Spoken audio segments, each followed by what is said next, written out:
Thank you for answering the pre-test.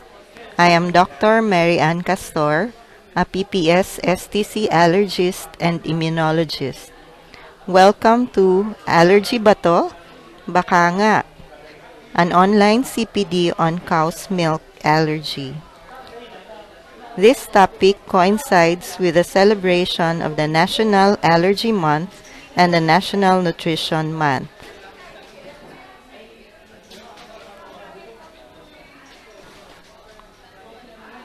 We will be tackling the clinical spectrum of cow's milk allergy with the following objectives: to diagnose cow's milk allergy and to appropriately manage a child with cow's milk allergy.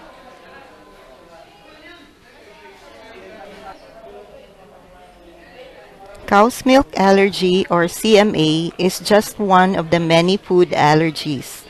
To put food allergy in its proper perspective, we will first define adverse food reaction and enumerate the different kinds of adverse food reactions and food allergies.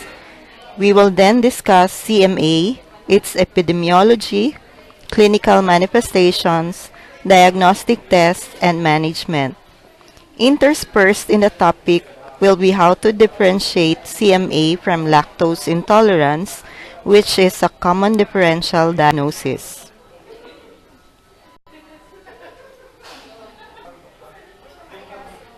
Adverse food reaction is defined as any abnormal clinical response attributed to ingestion, contact, or inhalation of any food, a food derivative, or a food additive.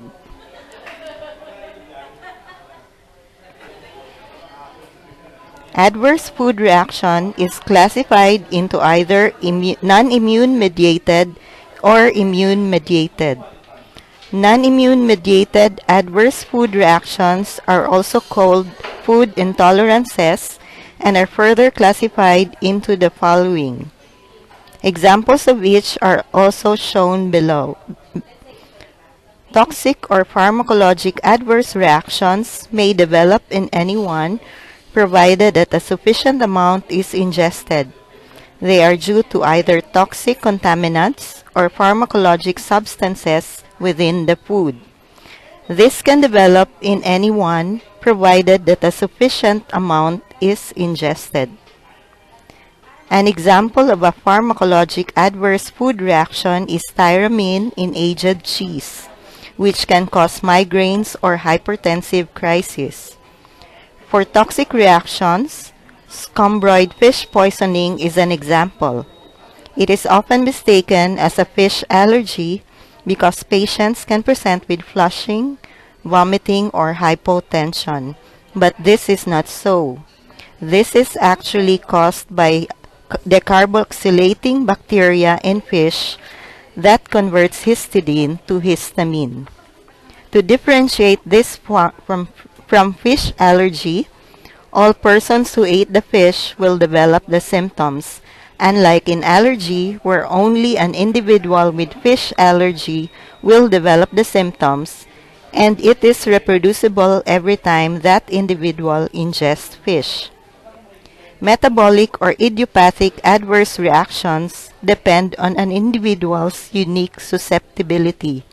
These include metabolic disorders and idiosyncratic responses. Under metabolic disorders, we have lactose intolerance, a very common differential for CMA. Lactose intolerance is a non-immune mediated adverse food reaction. The immune-mediated adverse food reactions are the food allergies.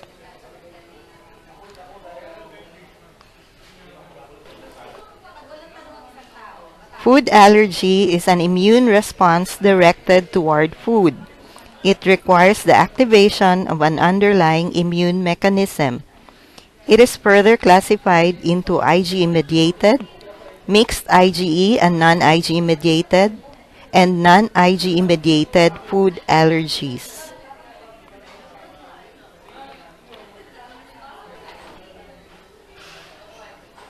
CMA then is a reproducible adverse reaction of an immunological nature induced by cow's milk protein. It can also be an IgE-mediated, mixed IgE and non-IgE-mediated, and non-IgE-mediated reaction to cow's milk protein.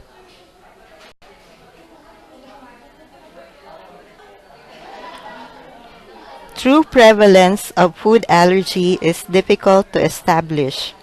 Perceived food allergy is more frequent than confirmed or true food allergy. Thus, the perception of CMA is far more frequent than confirmed CMA, as you can see in this slide. Prevalence is higher in children. Reports of CMA range between 1 to 17.5% among preschoolers, 1 to 13.5% among children 5 to 16 years of age, and 1 to 4% among adults. Among Filipino adults, the prevalence is 0.1%. We do not have local data among children.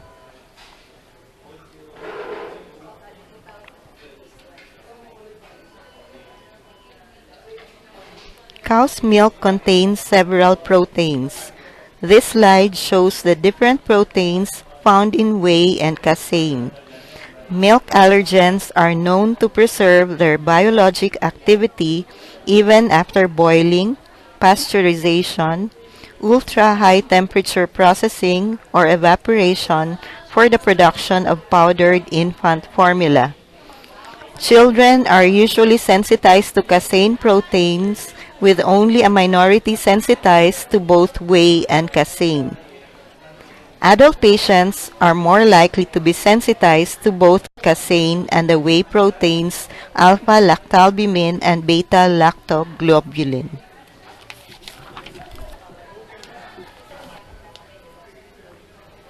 The next slide summarizes the different presenting symptoms of patients with CMA, particularly those with IgE-mediated and mixed IgE and non-IgE-mediated milk allergies. IgE-mediated milk allergy affects the skin most commonly, then the gastrointestinal tract, and least frequently the respiratory system.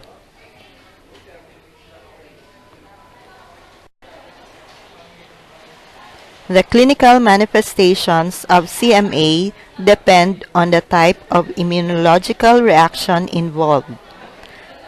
IgE-mediated reactions, their onset is typically within minutes of exposure to less than 2 hours. IgE-mediated reactions include urticaria and angioedema, which can occur in 5 to 90% of cases. Anaphylaxis, which is a life-threatening reaction, can occur in 0.8 to 9% of cases.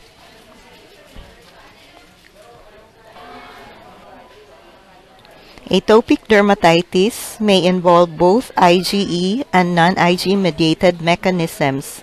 Up to 1/3 of children with moderate to severe atopic dermatitis are food allergic, and cow's milk allergy is the second most common food allergy in this population. The eosinophilic gastrointestinal disorders, or EGIDs, include eosinophilic esophagitis, gastritis, gastroenteritis, and colitis. Allergic eosinophilic esophagitis has become more prevalent over the past decade and is characterized by dysphagia, chest and abdominal pain, food impaction, and food refusal, and in more severe cases, failure to thrive or weight loss, which are unresponsive to anti-reflux medications. Symptoms of EGIDs are usually chronically relapsing, and the clinical presentation includes failure to thrive due to chronic diarrhea, refusal of food and/or vomiting, iron deficiency anemia due to occult or macroscopic blood loss, and hypoalbuminemia or recurrent abdominal pain. It is characterized by infiltration of the esophagus, stomach, and/or intestinal walls with eosinophils, basal zone hyperplasia, and papillary elongation.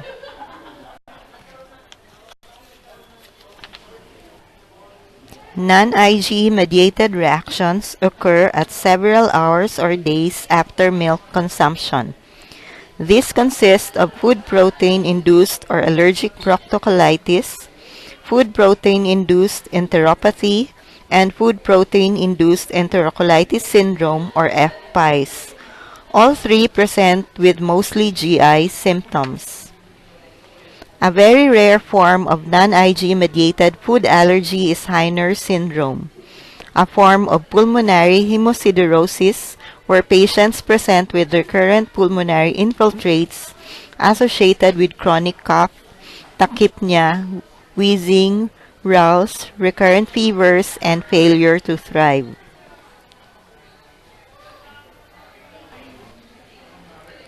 This slide differentiates the three non-IgE-mediated CMA with GI manifestations. All three present during infancy, with food protein-induced proctocolitis as the mildest and food protein-induced enterocolitis syndrome as the most severe form. Food protein-induced proctocolitis is a relatively benign disorder resulting in low-grade rectal bleeding presenting with blood-streaked stools and occasionally mild diarrhea in an otherwise healthy infant. On the other hand, FPIES present during the first months of life as repeated vomiting episodes, sometimes leading to dehydration, and symptoms might be very severe and mimic sepsis.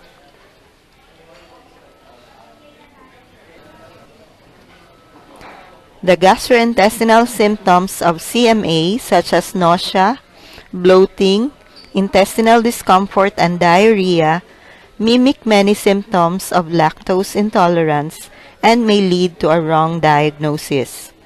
This slide will differentiate cow's milk allergy from lactose intolerance in terms of epidemiology, trigger, and symptoms. The symptoms of CMA are cutaneous, respiratory, and/or gastrointestinal. In a 2015 review article by Van den Plas, he stated that primary lactose intolerance is almost non-existent before the age of 5 to 6 years.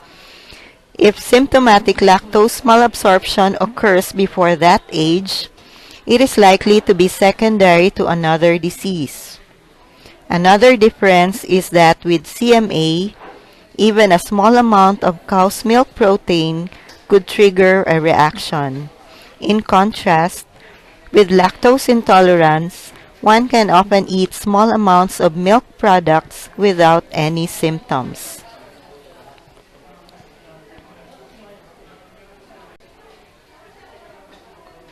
The diagnosis of CMA relies on a good clinical history and physical examination. The following are some of the information needed in the clinical history.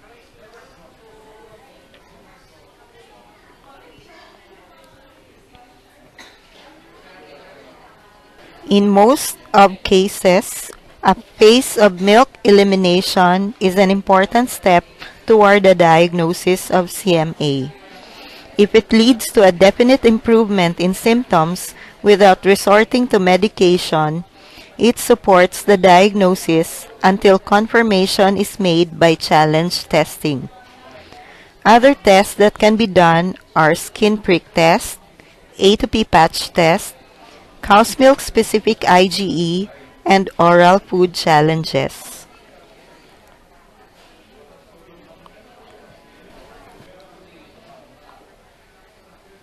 In infants, skin prick test may be done at the back or at the volar aspect of the forearm and should only be limited to the suspected allergens the infant may be exposed to. A drop of the allergen is placed on the skin and it is then pricked with a skin prick test device. After 15 to 20 minutes, a wheal and flare reaction appears. A positive result is a wheel diameter which is 3 millimeters more than the negative control.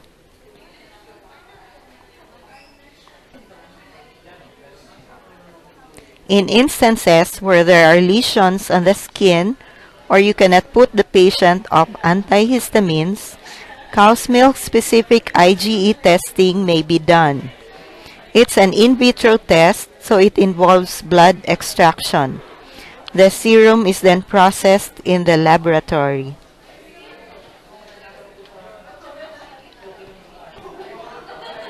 The oral food challenge, specifically the double-blind placebo-controlled food challenge, is considered the standard reference test for diagnosing CMA.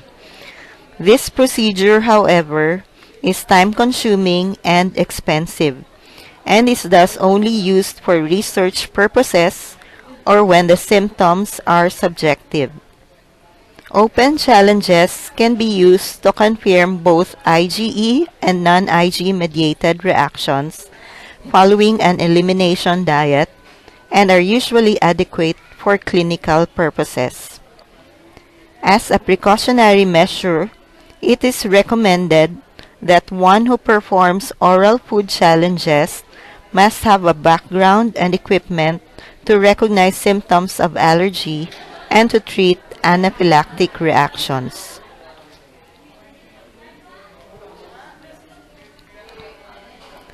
CMA is the only food allergy for which an evidence-based guideline exists. In the guideline, called the Diagnosis and Rationale for Action Against Cow's Milk Allergy, or the DRACMA, a diagnostic process based on a pre-test probability of this condition is available. These recommendations are for IgE-mediated cow's milk allergy. To summarize the diagnostic recommendations, we have the following. In settings where oral food challenge is not considered to be a requirement for making a diagnosis of IgE-mediated CMA, a positive skin prick test and/or ImmunoCAP, which is a test for cow's milk-specific IgE, can be used as a diagnostic test in the case of a high pre-test probability. High test probability means that the patient has a history of anaphylaxis. In such settings where oral food challenge is not required, a negative skin prick test and/or ImmunoCAP can be used as rule-out test in the case of a low pre-test probability. There is low pre-test probability when a patient presents with unexplained GI symptoms. In any case of high uncertainty, when the pre-test probability is average, food challenges remain necessary. The next two slides will show the levels of recommendations and the quality of evidence for these recommendations.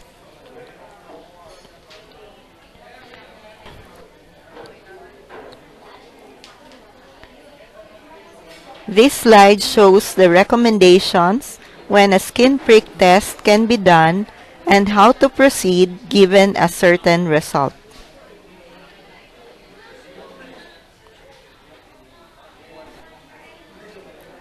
These are the recommendations for cow's milk specific IgE testing.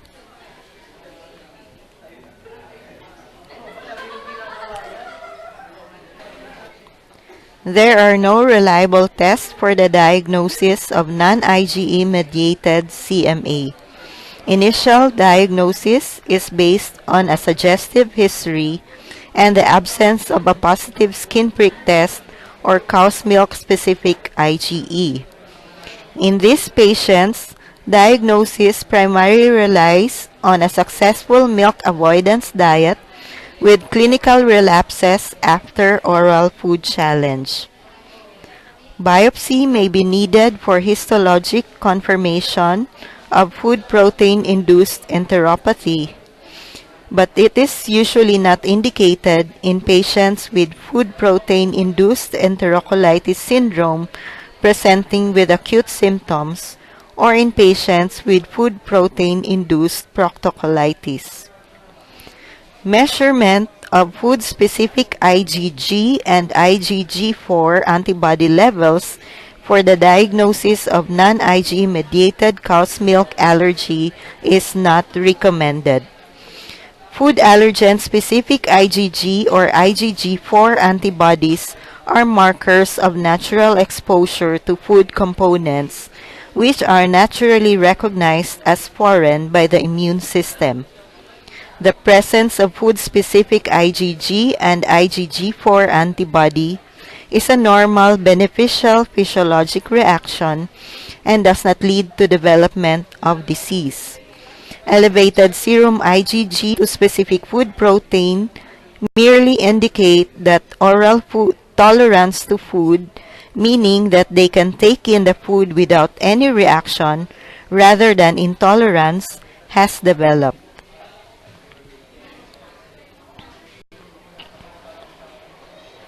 In patients with atopic dermatitis, and sometimes also for those with eosinophilic esophagitis, in whom non-IgE-mediated CMA is suspected, A2P patch testing may be a helpful diagnostic tool.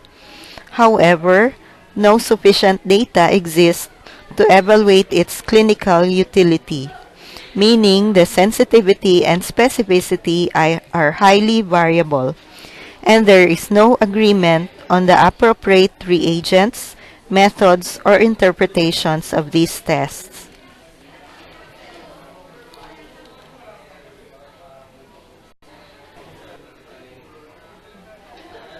In A2P patch testing, foods are crushed and made into a thick paste, placed in round or square discs that will be applied to the back for 48 hours and taped into place.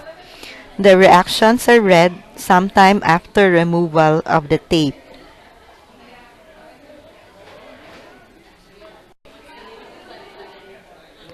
This slide again differentiates the three non-IgE-mediated cow's milk allergy with GI manifestations in terms of diagnostic test findings.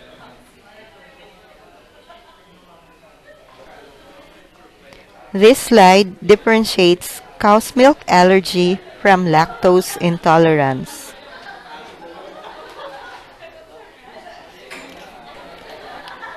Patients with CMA must strictly avoid cow's milk and cow's milk protein-based products. This is the mainstay of treatment, but the risks and benefits should be weighed. For breastfed infants, mothers should be advised to continue breastfeeding while avoiding dairy products. For non-breastfed infants or where breast milk is not available, milk substitutes may be given.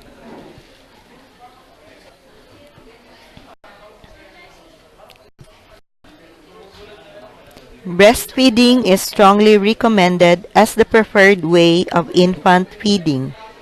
In a recent publication towards a drachma update, it states that every effort should be done to preserve breastfeeding because breastfed infants show better brain development, different growth patterns, different nutritional status, better immunologic system development and immune responses, different gut microflora, and fewer infections of shorter duration.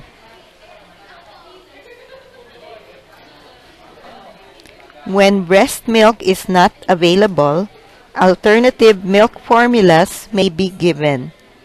An alternative milk formula must meet the defined criterion of 90% clinical tolerance in infants with proven cow's milk allergy. In this diagram, we can see that the presence of larger peptides is associated with higher allergenicity. It may therefore be preferred to use a hydrolysate with the greatest percentage of peptides under 1000 Daltons. However, as the degree of hydrolysis increases, the taste also becomes more bitter. This slide shows you the drachma recommendations for alternative milk formulas depending on the type of CMA.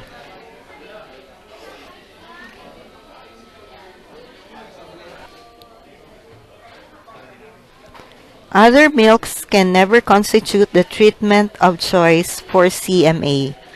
They may be considered only when it is impossible to use another formula.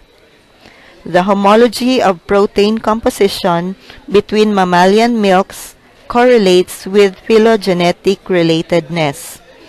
Cow's milk protein thus have greater similarity with those of goats and sheep's milk and less with milk from camels, donkeys, horses, pigs, and reindeer.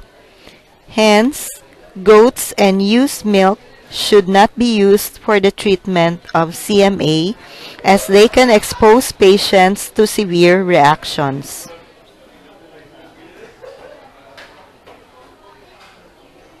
Once a patient is diagnosed with CMA, it is not enough to just advise them to avoid cow's milk. We have to educate the family to learn to read food labels to make sure there are no hidden ingredients in the food. The list on the left side contains food items with cow's milk, and the list on the right may contain cow's milk. Examples of alternative names of cow's milk would include galactose, lactalbumin, lactoglobulin, and lactulose.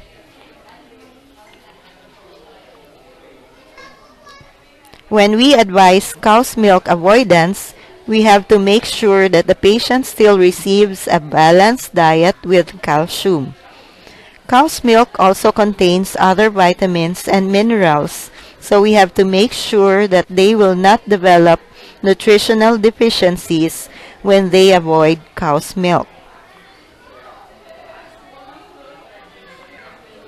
In the future, we might hear of oral tolerance induction as another management option for cow's milk allergy. It involves the administration of increasing doses of cow's milk during an induction phase, starting with a small dose enough not to cause a reaction and continuing to a target dose or until the treated individual symptoms preclude further dose increments. This is followed by a maintenance phase with regular intake of the maximum tolerated amount of cow's milk. This concept of oral tolerance induction follows the same principles as immunotherapy in other allergic conditions. A recent systematic review and meta-analysis of 4 published randomized trials showed that the probability of achieving full tolerance was 10 times higher in children receiving oral tolerance induction compared with elimination diets alone, and that the probability of developing partial tolerance was over 5 times higher. There are, however, risks of adverse reactions associated with oral tolerance induction, so it is currently not recommended for routine clinical practice. CMA does not often persist into adulthood.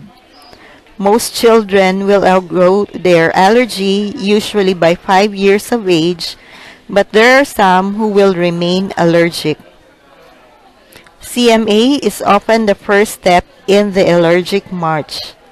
A cohort study by Bishop et al. Involving 100 children with challenge-proven cow's milk allergy showed that 40% of patients eventually developed asthma, 21% atopic eczema, and 43% allergic rhinitis.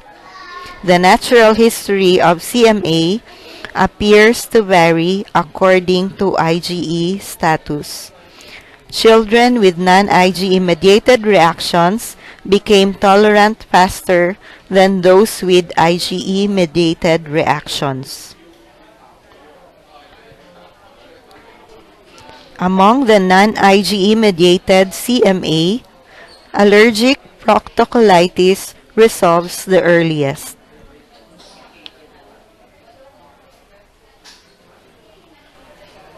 Comparing CMA to lactose intolerance, CMA usually does not persist, unlike those with lactose intolerance.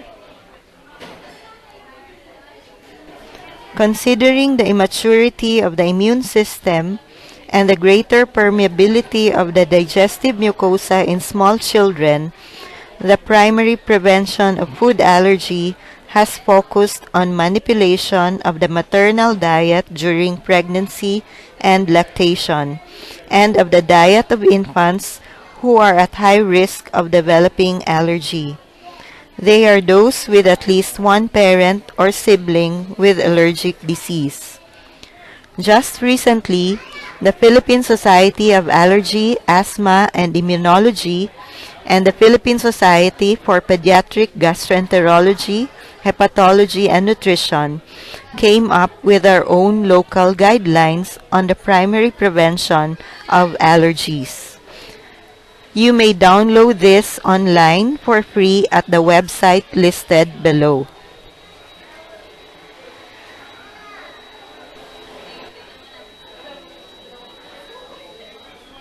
No script. And then next. You can see the summary of the recommendations in this slide.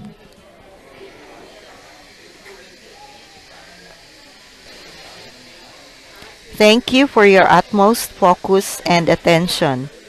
Please answer the post test. All for the Filipino child.